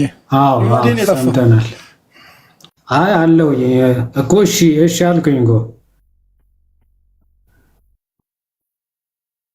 እሺ መምህር ብሬ ትንሽ ሐሳብ ስጠውና አሁን ባለበት ሁኔታ ከትምህርትም አንፃር ከቤተክርስቲያን ኦኬ ባይዞ ሐሳቡንም ዲቴል አልሰማውም እና እኔ ያው ስገባ ነው የሰማሁት። የሆነች ሌላ ነገር ላይ ነበርኩኝ። ስትገባ የሰማኸው በቤተክርስቲያን ውስጥ ያለው ክርስቶስና ከቤተክርስቲያን ውጭ ያለው ክርስቶስ አንድ አይነት ክርስቶስ ናቸው ወይ የሚለውን ሐሳብ። ልዩ የሆነ ክርስቶስ የለም ወይ? ሌላ የሆነ ከአጋንንት የሆነ በስሙ የሚጠራ የለም ወይ ለማለት ነው። እሺ ምናልባት ያው ሰፊ ሐሳብ ሲነሳ እንደነበረ ገምታለሁ። ዮሐዴንም እየሰማው ነበረ ከዛም በፊት እንዳለ አስባለሁኝ። እኔ ምናልባት ግን የዚህ የሐዋርያት ሥራ ምዕራፍ 19 ላይ ያለውን ሐሳብ አንስታችሁታል። ከዚህ ከደቂቀ አስቄዋ ወይ ደግሞ የአስቄዋ ልጆች ሐሳብ ጋር በእርግጥ የሐዋርያት ሥራ የቅዱስ ጳውሎስ መልእክት ቆሮንቶስ 12ም ላይ ያለው ሐሳብ አለ። እንግዲህ ሌላ ኢየሱስ እንዳለ ቅድም ዮሐዴም ሲያነሳው ነበረ። ሌላ የሚሰበክ ሐዋርያት ያልሰበኩት ሌላ ኢየሱስ እንዳለ፣ በሐዋርያት በኩል ያልሆነ ሌላም ደግሞ ወንጌል እንዳለ፣ ልዩ ወንጌል እንዳለ፣ ልዩ መንፈስ እንዳለ ቅዱስ ጳውሎስ ይናገራል። የሐዋርያት ሥራ ምዕራፍ 19ም ላይ የአስቄዋ ልጆች ያደረጉትን ተአምር እናስታውሳለን። ማለት የአስቄዋ ልጆች ኢየሱስ ክርስቶስን የሚያምኑ አይደሉም፣ ወይ ደግሞ ስለ ኢየሱስ ክርስቶስ የሚረዱ አይደሉም። ግን እንዲሁ ጳውሎስ በሚሰብከው በኢየሱስ ክርስቶስ ይላሉ። የሐዋርያት ሥራ ምዕራፍ 19 ምናልባት ታሪኩ ሰፊ ነው፣ ግን እንደዚህ ይላል። አጋንንትም እያወጡ ይዞሩ ከነበሩት አይሁድ አንዳንዶች ጳውሎስ በሚሰብከው በኢየሱስ እናምላችኋለን እያሉ ክፎች መናፍስት ባሉባቸው ላይ የጌታን የኢየሱስ ስም ይጠሩባቸው ዘንድ ሞከሩ። የካህናትም አለቃ ለሆነው አስቄዋ ለሚሉት ለአንድ አይሁዳዊ ይህን ያደረጉ 7 ልጆች ነበሩት። ክፉ መንፈስ ግን መልሶ ኢየሱስንስ አውቀዋለሁ ጳውሎስንም አውቀዋለሁ እናንተሳ እነማን ናችሁ አላቸው ይላል። ከዚያ ክፉ መንፈስ ያለበትም ሰው ዘለለባቸው፣ ቆስለውም ከዚያ ቤት ራቁታቸውን እስኪሸሹ ድረስ በረታባቸው፣ አሸነፋቸውም ይላል። እንግዲህ ጳውሎስ በሚሰብከው በኢየሱስ እናምልሃለን እያሉ ይሄ በየመንደሩ እየዞሩ ይሄን ያደርጉ ነበረ። ያ ክፉ መንፈስ ያለበት ሰው እንግዲህ ክፉ መንፈስ ምንድን ያላቸው ኢየሱስን አውቀዋለሁ ጳውሎስንም አውቀዋለሁ እናንተስ እነማን ናችሁ አላቸው ይላል። ስለዚህ አሁን ዝም ብለው ይሄ ጳውሎስ በሚሰብከው ኢየሱስ የሚለውን ዝም ብሎ ስሙን ሊትራሊ ስሙን ብቻ ኢየሱስ በሚለው ጳውሎስ በሚሰብከው ኢየሱስ እናምላችኋለን እያሉ አጋንንትን ለማውጣት ይሞክሩ ነበር። የአስቄዋ ሊቀ ካህናት ነው ባይዞ የአስቄዋ ልጆች ይሄን ያደርጉ ነበርና አጋንንቱም ዘለለባቸው፣ በረታባቸው፣ ደበደባቸው ብሎ ነው የሚለው ማለት ነው። ከዚያ በኋላ እንግዲህ 50,000 የሚገመቱ ወይ ደግሞ የሚያወጡ መጻሕፍት ተሰብስበው ተቃጥለዋል በአንድነት የአምላካዊት ያልሆኑ መጻሕፍት በክፉ መንፈስ የሚጻፉ ወይ ደግሞ ክፉ መንፈስ የሚዘጋጁ ይሄኛውን እውነተኛውን የጌታን ወንጌል እውነተኛውን የእግዚአብሔርን ቃል ለመቃወም የሚዘጋጁ መጻሕፍቶችን ማለት ነውና እንግዲህ እውነተኛው ጌታ ያለው በእውነተኛይቱ ቤተክርስቲያን ነው። በነገራችን ላይ እውነተኛው እግዚአብሔር ያለው ወይም እውነተኛው ክርስቶስ ኢየሱስ ያለው በእውነተኛይቱ ቤተክርስቲያን ነው። ሰው ከጌታ ቤተክርስቲያን ውጪ ከሆነ እውነተኛውን ጌታ ሊያገኝ አይችልም። እውነተኛው ጌታ ያለው በቤተ ክርስቲያን ውስጥ ነው። ለምን ከተባለ በዚህ በሐዋርያት በኩል ታስታውሳላችሁ። ቅዱስ ጳውሎስ የሐዋርያት ሥራ ምዕራፍ 9 ላይ ጌታ በመንገድ ካገኘው በኋላ ጳውሎስ ራሱ ያገኘው በመንገድ ላይ የምታሳደኝ ነው ክርስቶስ ነው ብሎ ካገኘው በኋላ ያገኘው ጳውሎስን ያገኘው ጌታ ምንድን ያደረገው ከተባለ ያችን የቤተ ክርስቲያኒቱን ትምህርት ጠብቆ ራሱ የሰጠውን ስልጣነ ክህነትን ጠብቆ ወይ ደግሞ በቤተ ክርስቲያን ያለውን አገልግሎት ጠብቆ ሐናንያ ወደሚባል ደቀ መዝሙር ሂድ ነው ያለው። ራሱ መንፈስ ቅዱስ እንዲቀበል አላደርገውም፣ ራሱ አላጠመቀውም። አይኖቹን እንዲያዩ እጅ ጭኖ መንፈስ ቅዱስን እንዲቀበል እንዲያደርገው እንዲያጠምቀው ሐናንያ የሚባል ደቀ መዝሙር ነው የላከለት የኃጢአት ስርየትም እንዲያገኝ ጭምር ማለት ነው። ስለዚህ ምን ማለት ነው? በእውነተኛይቱ የጌታ ቤተክርስቲያን ውስጥ ነው የጌታን የሆነውን ጸጋ ማግኘት የሚቻለው፣ ራሱ ጌታንም ማግኘት የሚቻለው። እውነተኛው ጌታ ካገኘን ወዴት ነው የሚያመጣን? ወደ ጌታ ቤተክርስቲያን ነው የሚያመጣን። ለዚያ ነው ጳውሎስን ከዚህ በኋላ እኔ አግኝቼሃለሁ፣ ከዚህ በኋላ ስበክ፣ ቃሉን አስተምር አላለው። ልታደርገው የሚገባህን ይነግርሃል። ሐናንያ የሚባል ደቀ መዝሙር አለ አለው። እንግዲህ ሐናንያን ደግሞ ወደሱ ላከው። ሐናንያም ሄዶ እጁን ጭኖ ይሄ በመንገድህ ያገኝ የታየ እርሱ ጌታ ኢየሱስ ነው፣ ደግሞም ታይ ዘንድ መንፈስ ቅዱስም ይሞላብህ ዘንድ ወደ አንተ ላከኝ አለው። ስለዚህ እንዲያይ መንፈስ ቅዱስ እንዲሞላበት ቆይቶም ደግሞ ተጠምቆም ደግሞ የኃጢአት ስርየት እንዲያገኝ ጌታ ወደ ሐናንያን ይላከው። ጳውሎስን እጁን ጭኖ አይኑ እንዲያይ ያደርገው፣ መንፈስ ቅዱስ እንዲቀበል ያደርገው፣ ያጠመቀው የኃጢአት ስርየትም እንዲያገኝ የሐዋርያት ሥራ ምዕራፍ 22 ቁጥር 16 ላይ እንደምናነበው ማለት ነው። ስሙን የጠራ ተጠመቅ ከኃጢአትህም ታጠብ እንዳለው ማለት ነው። የኃጢአት ስርየትን ያገኘው ሐናንያ በሚባል ሰው በኩል ነው። ይሄንን የስልጣን ቅብብል ወይም የሐዋርያት ክህነትን ጌታ ራሱ የሰጠውን ጠብቆ ጌታ ራሱ ወደ ማን ይላከው? ወደዚያ ነው። ስለዚህ ሰው እውነተኛውን ጌታ ማግኘት የሚችለው በእውነተኛይቱ የጌታ ቤተክርስቲያን ነው። ለዚያ ነው በነገራችን ላይ ከዚህ ውጭ ያለ ክህነት፣ ከዚህ ውጭ ያሉት ሚስጥራት ቫሊድ አይደሉም። ክህነቱ ቫሊድ ካልሆነ ሚስጥሩ ቫሊድ አይደለም። ምክንያቱም ከጌታ ስላልሆነ አይደል? ጌታ ምን አለ? የማቴዎስ ወንጌል ምዕራፍ 10 ላይ እኔን የሚቀበል የላከኝን ይቀበላል አለ። ስለዚህ ሰው ማንን መቀበል አለበት ማለት ነው? ጌታ መቀበል አለበት። ምን ማለት ነው? እኔን የሚቀበል የላከኝን ይቀበላል፣ እናንተን የሚቀበል እኔን ይቀበላል አለ። ጌታን ለመቀበል ሐዋርያትን መቀበል አስፈላጊ ነው። ትክክለኛውን ጌታ ለመቀበል ትክክለኞቹን ሐዋርያት መቀበል ያስፈልጋል። ሐዋርያትን የማይቀበል በሐዋርያት በኩል የመጣውን ትምህርት የማይቀበል ሰው እውነተኛውን ጌታ አይቀበልም። ስለዚህ እኛ የእውነተኛይቱ ቤተክርስቲያን ልጆች ነን ስንል ወይም እውነተኛው ጌታ እኛ ጋር ነው ያለው፣ እነሱ የሚጠሩት ከየት እንደሆነ አናውቅም። ምክንያቱስ ለመቃወም ብለው የሚዘረጉት መስመር እንደሆነ ስለምናስብ ወይ ደግሞ ስለምናምን እውነተኛውን ጌታ በሐዋርያት በኩል ነው የሚቀበሉት። የሐዋርያትን ክህነት የማይቀበል፣ የሐዋርያትን ስልጣን የማይቀበል፣ የሐዋርያትን ትምህርት የማይቀበል ሰው እውነተኛውን ጌታ አያውቅም፣ እውነተኛውን ጌታም አልተቀበለም። ስለዚህ ይህን የሐዋርያትን ትምህርት ቅዱስ አትናቴዎስ ባይዞ ኦርቶዶክሳዊነት ይላል ክርስቶስ ያስተማረው ሐዋርያት የሰበኩት አባቶችም የጠበቁት ነው ይላል። ስለዚህ ኦርቶዶክሳዊ ነኝ ሲል አንድ ሰው ምን እያለ ነው? ክርስቶስ ያስተማረውን ትምህርት እቀበላለሁ። ስለዚህ እኛ ምን እያለ ነው? የክርስቶስን ትምህርት የምንቀበል የእውነተኛውን ጌታ። ከዚያስ ሐዋርያት ደግሞ የሰበኩትን ክርስቶስ ያስተማረውን ነው ሐዋርያት የሰበኩት ማለት ነው። አባቶች ደግሞ የጠበቁትን። ስለዚህ ይሄንን ማይቀበል ሰው ከእውነተኛው ጌታ አይደለም። የተለያየ በዚያ ስም ሊጠራ በዚያ ስም ሊናገር ይችላል። አምላክ አምላክ ስላሉ እውነተኛውን አምላክ ያመልካሉ ማለት አይደለም። በብሉይ ኪዳን እውነተኛ አምላክ አንዱ አምላክ እግዚአብሔር ነው። ግን ብዙ አማልክት የሚባሉ ደግሞ አሉ። ብዙ አማልክት የሚባሉ ስላሉ እነዚያ ሁሉ አማልክት እውነተኞች ናቸው ማለት ግን አይደለም። አንዱ እውነተኛ አምላክ እግዚአብሔር ነው። ዛሬም በስሙ ቢሰባሰቡ በስሙን ቢጠሩ ግን እውነተኛውን ጌታ ያምናሉ፣ እውነተኛውን ጌታ ይከተላሉ ማለት አይደለም። እንዳላራዝም መሰለኝ ሰዎች። ቃለ ሕይወት ያሰማልን። መምህር ብሬ ጸጋውን ያብዛል። በጣም አሪፍ መልእክት፣ አጠር ያለ ወቅት ወሳኝ መልእክት። አንድ አጋጣሚ አሁን የሆነ በጣም ብዙ እንትኖች ተሰርተዋል። በነገራችን ላይ በፕሮቴስታንት በራሳቸው ባዕድ ኢየሱስ ወይም ደግሞ ቅይጥ ወንጌል የሚሉ በጣም ብዙ ቪዲዮዎች ሰርተዋል። ያው እነዚህ ሁሉ ሲሪየስ ባዕድ ኢየሱስ ምናምን የሚሉት የሚታያችሁ ቪዲዮዎች ማለት ነው የፕሮቴስታንቶች ናቸው። ፕሮቴስታንቶች ራሳቸው እነዚህ ፓስተሮች ይታያቸዋል። ቆይ እስቲ እንትን አለ አንዴ የሚታያችሁ ከሆነ እነ ጃፒ እነ መስፍን እነ ማን ዮሐንስ ኃይሉ ዮሐንስ ምናምን እነ ፓስተር ዮናታን ምናምን ጨምሮ እዩ ጩፋንም ጨምሮ ምናምን ይታያችኋል። እዚህ እነ እዩ ጩፋ እነ መስፍን እነዚህ ሁሉ በፕሮቴስታንቶች ከፊቸሩ ላይ ነው ያመጡት። የቀረ የለም ማን የቀረ የለም እኮ ነው የምልህ። አሉ የሚባሉ ቸርች ኦውነሮች በሙሉ ባዕድ ኢየሱስ የሚያመልኩ ተብለው ነው የሚታመኑት። በስፔሻሊ ወደፊት ለሚሾሙትን ላስበው ነው ሁላ የሰሩት። የወደፊት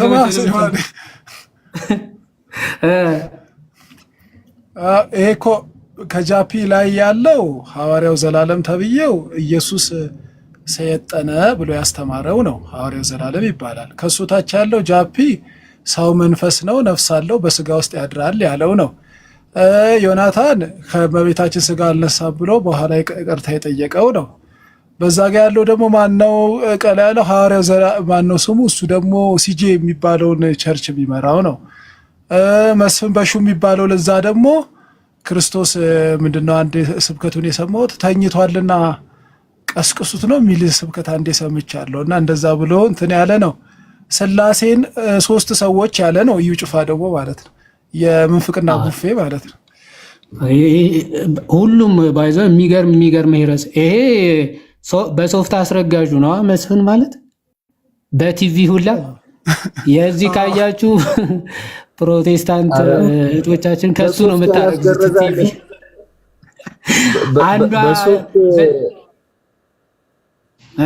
ያላስረገዛለ እንዴ በሶፍት ያዴ እንዴ ሁሉም እኮ አረገዘ እኮ ተጨነቅን። በቲቪ አይቼ ነው ያረገዝኩት ስትል አንዷ ኧረ ስንቱን አይቶ ተበልቷል አልኩኝ።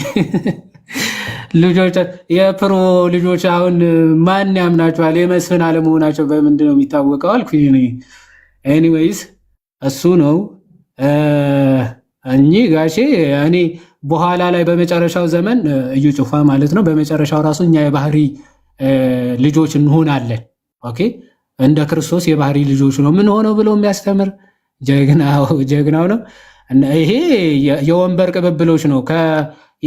ማን ነበረች ፓስተር ቁጭ ብላ የወንበር ቅብብሎች እሷ የተቀመጠችበት ፓትሪክ ማናት? ፓትሪክ ኤግዛክትሊ የእሷ ሐዋርያዊት ተቀባይ ነው። በሴቶች በኩል ነው ራሱ የነዚህ ቅብብሎቻቸው በሴቶች በኩል ነው። ያው ይሄ ስላሴው እግዚአብሔርና ከእመቤታችን ስጋ አልነሳም የሚለው የዕብራውያንን ክፍል ጭራሽ አይቶት አያውቅም ነበረ። ከ5 ዓመት በኋላ ነው ያየው። ከዛ በኋላ አንብብ ያለው አይቻለው ነስቷል ምናምን ብሎ ያስተካከለ ነው። ከ5 ዓመት በኋላ ይሄ እውነተኛ ስጋና ደም ብሎ ያምናል። ሰው መንፈስ ነው ብለም ያምናል መሰለኝ አይደል? ሁሉንም ነው አደበላልቆ ነው የሚያምነው። እኔ እኮ በስመ አብ እኔ እንዳሻው ማለት እኮ በቃ ተነስተህ ደስ ካለ እውነተኛ ስጋ ከመንፈስ ላይ ነው ተቆርሶ የመጣው። ጭራሽ ሰው መንፈስ ነው ይላል። ከዛ ደግሞ የጌታ ስጋና ደም እውነተኛ ስጋና ደም ነው ብለህ ያምናል። እንዴት ነው? ኤኒዌይስ ይሄኛው ደግሞ ያው በሐሰት ትንቢት ተናግሮ ምናምን ከዛ በኋላ ሲታወቅበት ምናምን በቃ አረፍቱ ምናምን እኔ ደስ ይላሉ ግን ባይዞ እና እነዚህ በሙሉ ያዴ ደስ የሚለው እነዚህን ላርም ብሎ ተባባሪ አራሚ ሆነው ወዳጃችን አማን ሻሎም መሆኑ አርማለሁ አለ እንዴ? ይሄን ቪዲዮ ዋና ተባባሪ አዘጋጅ አለ አይደል እንዴ? አማን ሻሎም እዚህ ላይ ቪዲዮ ላይ ይሄ ቪዲዮ ላይ አራሚያቸው አይደል እንዴ? እንግዲህ አስታራቂያቸው ማለት ነው። እንግዲህ የዚህ ሁሉ የስህተት ትምህርት ነው። ሌላ ኢየሱስ ባዕድ ኢየሱስ የሚያመልኩ ሰዎች እነዚህ ናቸው ከሚሉት የተሰበጣጠሩ ሰዎች ማለትም የቃለ ሕይወት ሰዎች ይሄው አማን ሻሎም ከቻለለ ማለት ይሄው ቆይ አንዴ አማን ሻሎም ጥርሱ ሳይሰበሰብ ማለት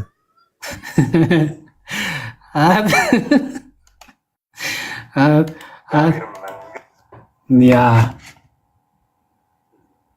ማን ይላል አንብብልኛ ብሏል። ያ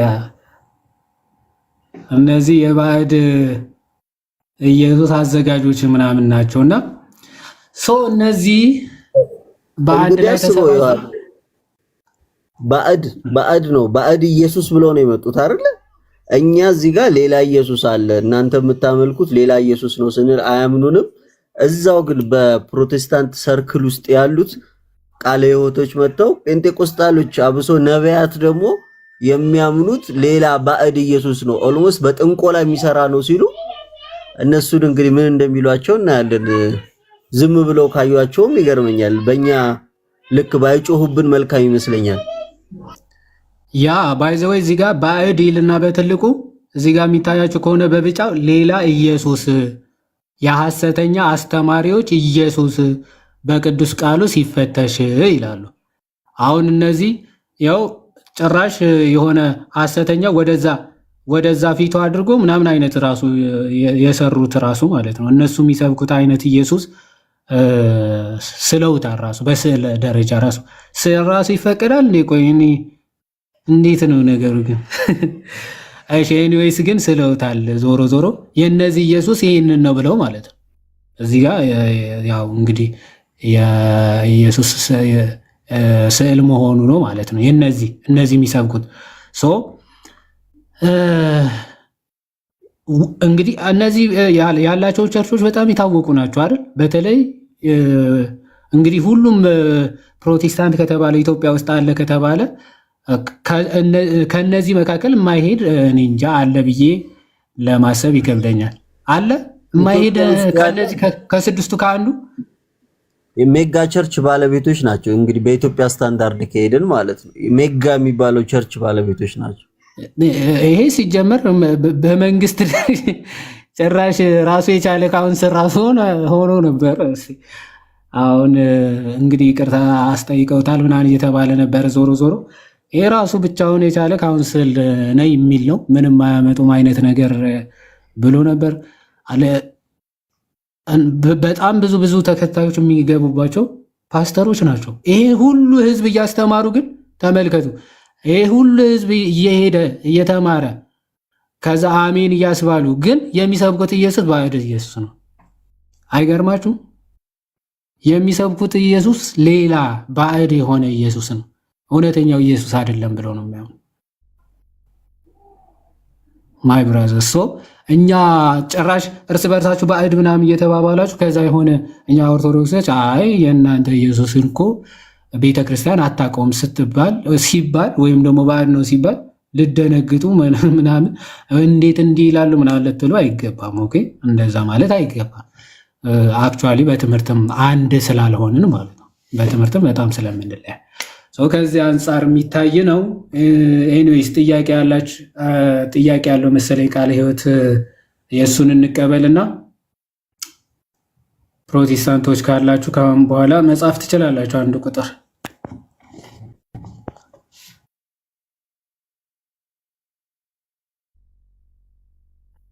ቃለ ሕይወት አለ ኦር አለሽ? ሰላም ለእናንተ ይሁን። ዮሐዴ እንዴት አመሻችሁ? አንቲሻ መምህር ብሬ እንዲሁም ደግሞ ሐዋርያዊ ሁላችሁንም ሰላም ብያለሁ። እንዴት አመሻችሁ? ሰላም ለእናንተ ይሁን። ዮሐዴ ምናልባት ከተፈቀደልኝ አጫጭር ሁለት ሐሳቦች ቅድም አንተ ባነሳሃቸው ነገሮች ላይ አከል ማድረግ ይቻላል። ኦርቶዶክሳዊ የተዋህዶ እምነት ተከታይ ነኝ፣ ክርስቲያን ነኝ። ኦኬ፣ እሺ፣ በአጭሩ ቀጥል። እሺ ወንድሞች፣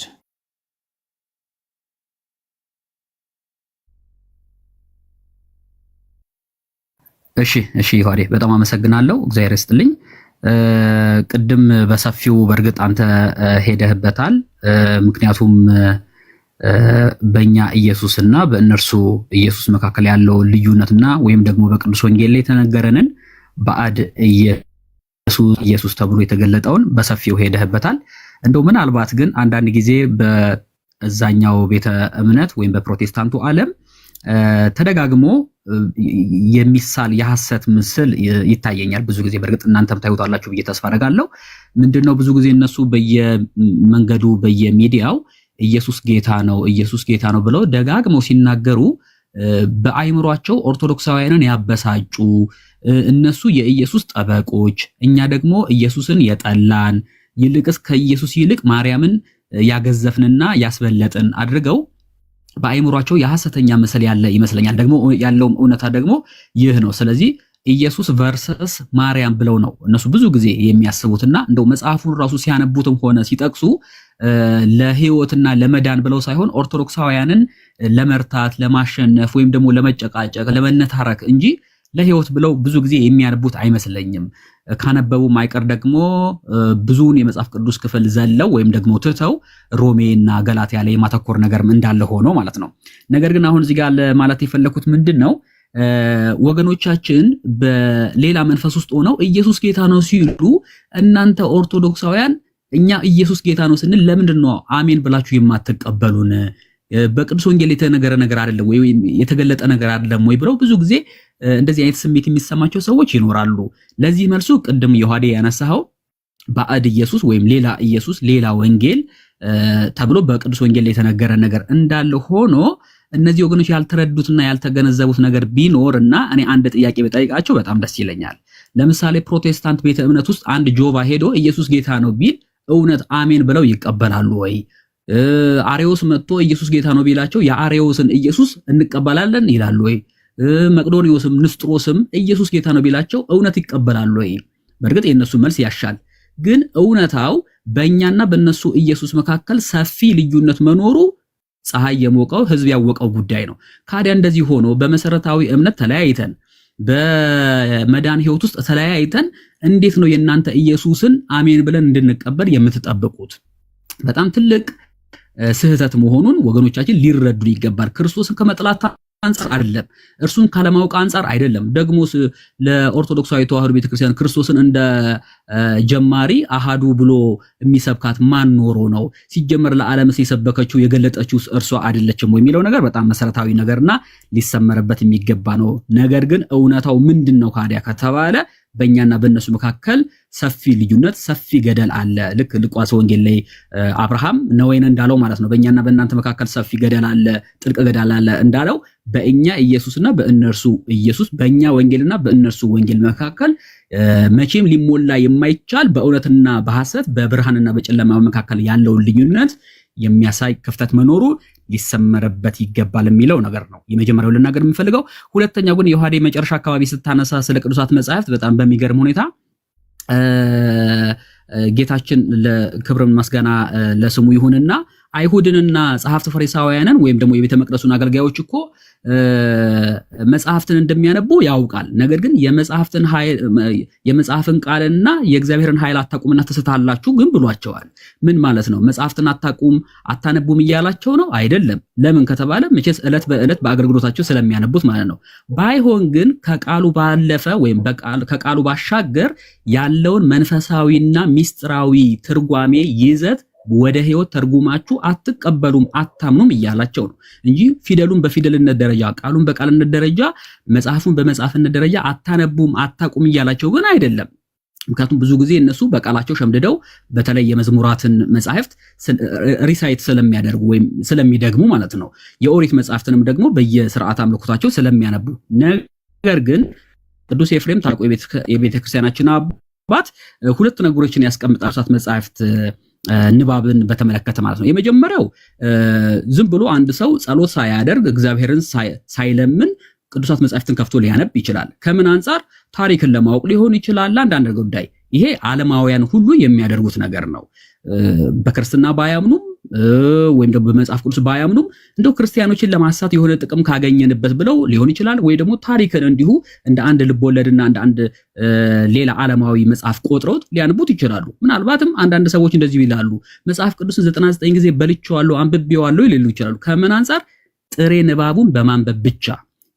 ይህ ከሆነ ደግሞ ሐዋርያው ፊደል ይገድላል፣ መንፈስ ግን ወይም ደግሞ ትርጓሜ ሕይወትን ይሰጣል እንደሚለው ገደል ሊገቡ ይችላሉ። እኛ ክርስቲያኖች ግን ልናሰምርበት የሚገባው ነገር ቅዱሳት መጻሕፍትን ከማንበባችን በፊት ልንጸልይ ይገባል። በሥርዓተ ቅዳሴያችን እንደምትመለከቱት ጸልዩ በእንተ ወንጌል ቅዱስ ይላል አይደል? ዲያቆኑ ስለ ቅዱስ ወንጌል ጸልዩ ይላል። ምን ያደርግልናል የምንጸልየው? በቃ ቃሉ ከተነበበ ያንን ሰምተን ለምን አንሄድም ቢባል መልሱ ምንድነው? እሱ ወረድ ስንል የረሰየነ ድልዋነ ለሰሚዓ ወንጌል ቅዱስ አይደለ?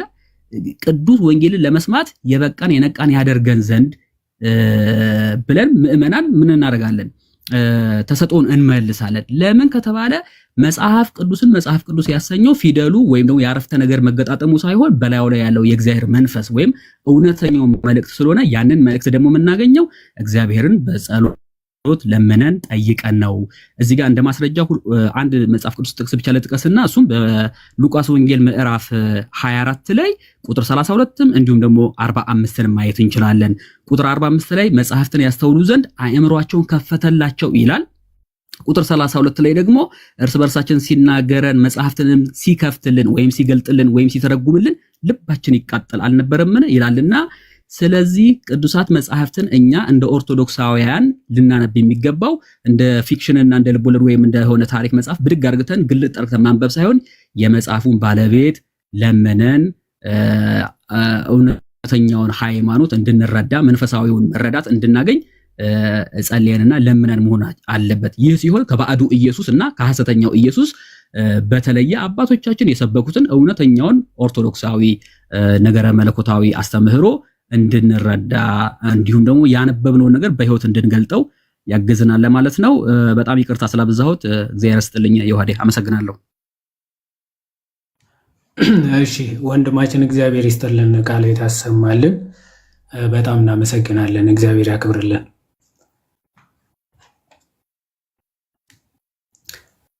ኦኬ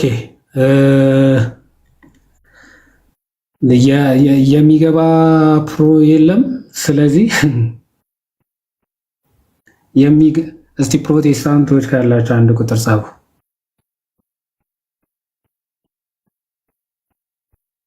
የላችሁም?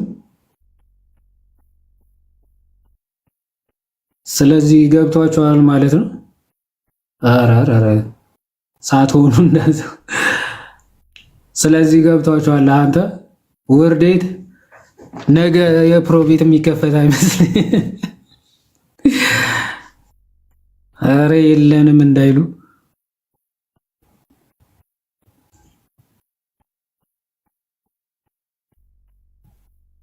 ፕሮ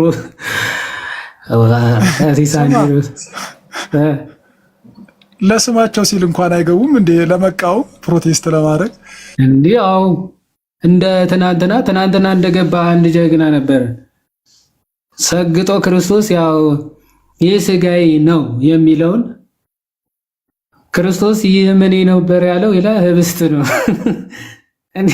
ተው እንጂ የሚለውን አንብበው ላስረዳቶ እሱን ለምን እንደተባለ ላስረዳ ይላል። መጀመሪያ የሚለውን አንብብ እንጂ ተቀበል እንጂ።